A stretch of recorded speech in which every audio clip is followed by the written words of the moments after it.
a big chunk of my scientific work, my work as a scientist, is to try and figure out what is this meaning-making machinery, what is wisdom, how can we get a better understanding so we can cultivate it better, but also working with communities of practice, practitioners, leaders of these communities. I've done a lot of participant observation. I've done a lot of participant experimentation. I did Vervaeke Kelly's Return to the Source last July.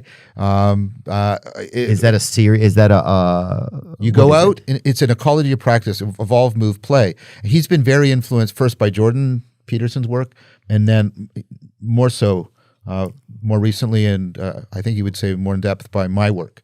And we'll put links to all of these things that he's mentioning and talking about. We're going to put links to those in the information on YouTube, so you guys will be able to access these different things. Go on, sorry. So you know, and what you have is you have like say there's a father or mother out there, right? And they're in charge of their home, right?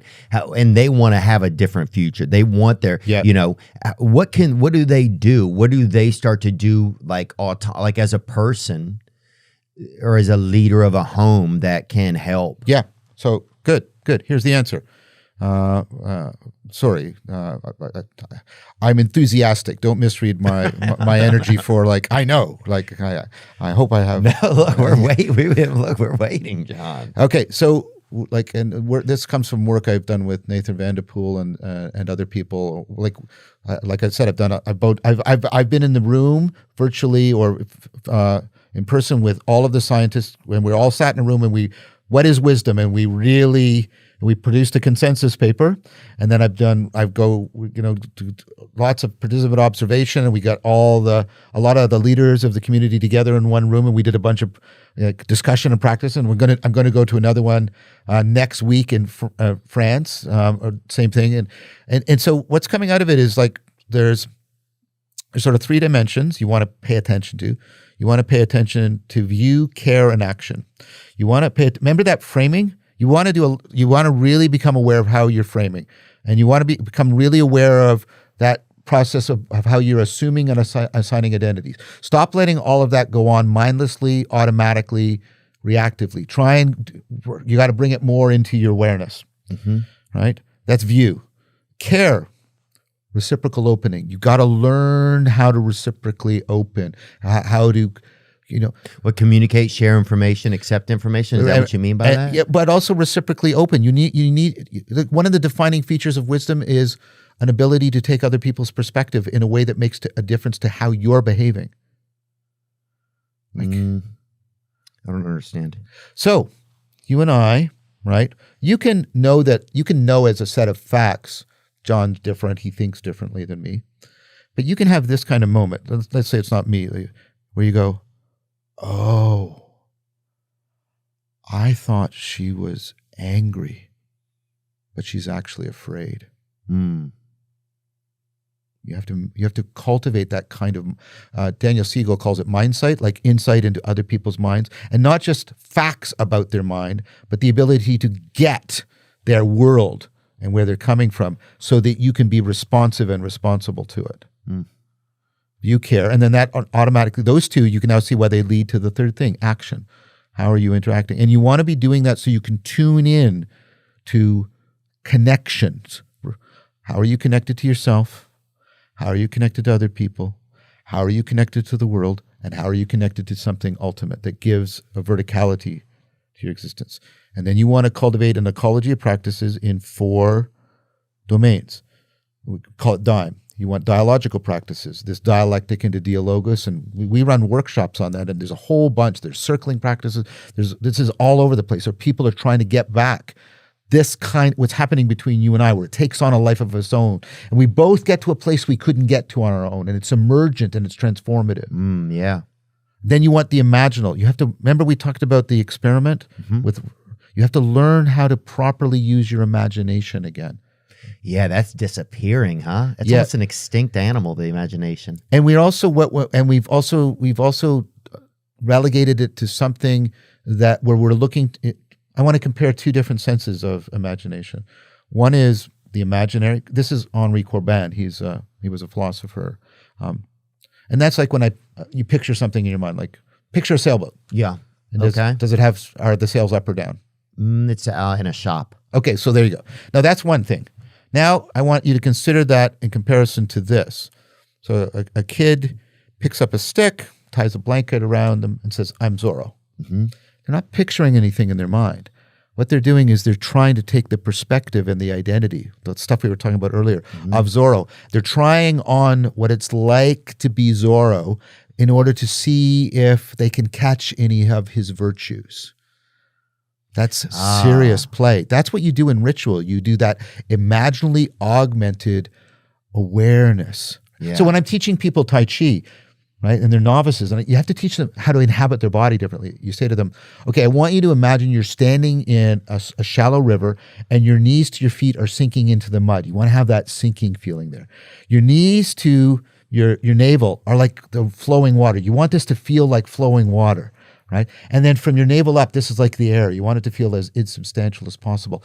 And when people are doing that, they're imaginally augmenting so they can become aware of very subtle patterns, sensory motor patterns that they would otherwise be unaware of, and they can re-inhabit themselves in a new way. And a new possibility, a new developmental pathway opens for them. That's the imaginal. You have to, and that's what ritual properly does, right? So you need the dialogical, you need the imaginal, you need mindfulness practices, you need meditative practices and contemplative practices. They're not the same thing. You need seated versions, you need moving versions. You got to create that ecology, right?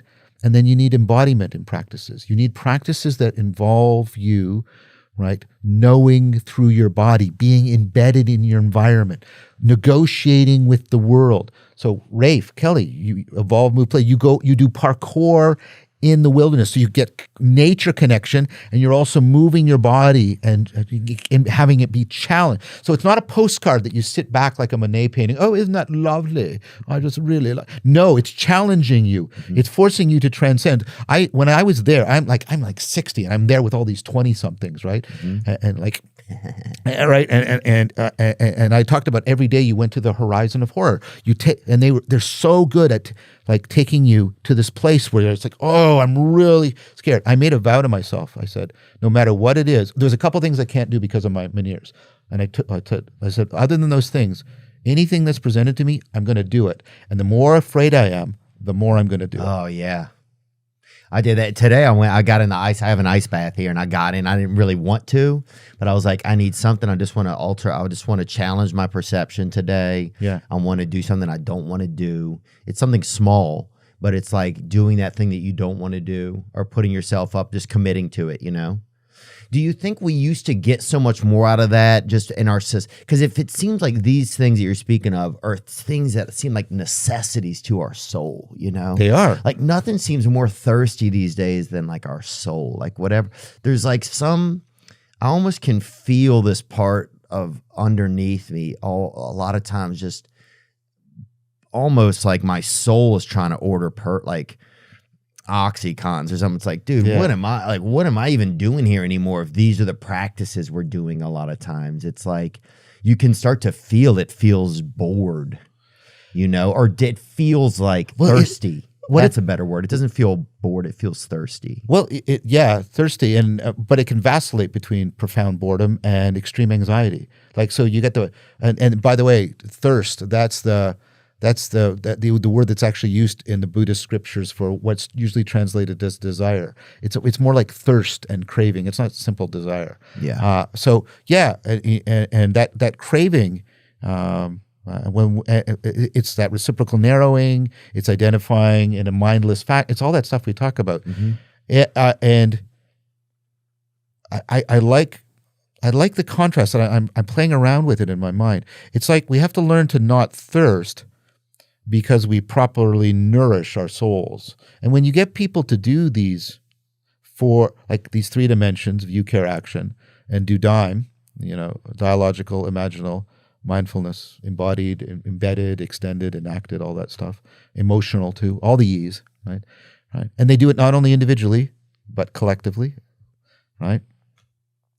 Then people start to talk about that nourishment. And that nourishment, that's where the language, your soul is sort of your vehicle, your way of being profoundly connected, right? And sometimes people make a distinction between your soul is sort of how you're profoundly connected, like to your body and you're grounded, and then your spirit is how you're profoundly connected to that capacity for leaping into the sky, right?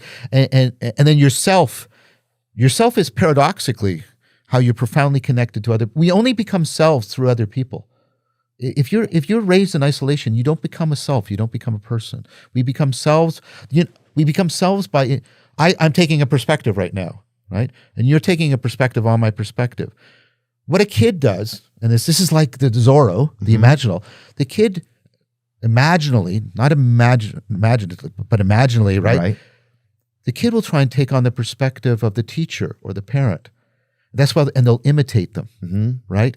And eventually they can imitate them to the point they indwell that parent's perspective, and then they imitate it more and more and more. And what that means is they start to be able to do that for themselves. They start to internalize that. And what does the parent's perspective have that the kid's perspective doesn't? The parent's perspective can see the biases that the kid's perspective has. The kid can't see it because they're in the bias, they're in the perspective. And the parent's perspective can also see broader, deeper goals that the kid's perspective can't see. And so this is by Vygotsky and other people's notions. By internalizing the perspective of the parent, they get a capacity to take a perspective on their own perspective taking. And that's how they start to become a self-aware agent. If you ask a 3-year-old, even a 3.5-year-old, what's going on in your head right now? They'll say blood. They can't introspect. Oh yeah. And I kept track of this with my younger son. It must be bad if your father is a cognitive scientist, but oh yeah, the kid's not gonna be. But I kept track of the first 2 times he introspected. He was 4 and a bit, and we were driving in the car, and he said, "Daddy, it's snowing outside, but only in my head." And he's imagining it, right? And he can introspect. He's got that interior imaginal space because there's no literal space inside your head. Yeah. And then the other time is he came up to me and he said, "I have a backwards camera in my head." And I went, "What? What does that mean?" And then I realized he was saying he has autobiographical memory. He can remember his past. And then this is great. I said to him, "Does anybody else have that?" And he said, "No, only me." Right? So we become capable of introspecting, reflecting on ourselves, correcting ourselves, transcending ourselves through other people. We become selves through each other. And so the soul is perhaps, I'm trying to rehabilitate these terms so we can re-inhabit them. And there's a connection between those two words, rehabilitate, re-inhabit, right? I'm trying to rehabilitate the notion of soul. This is how this is our deep connectedness to our embodiment, to our groundedness. Our self is our deep connectedness to each other. And our spirit is our deep connectedness to the vertical, to what is ultimate. And if we could bring those back so that they can be simultaneously scientifically understood, remember Socrates, and spiritually transformatively real for us again, then we can do that nourishment you were talking about.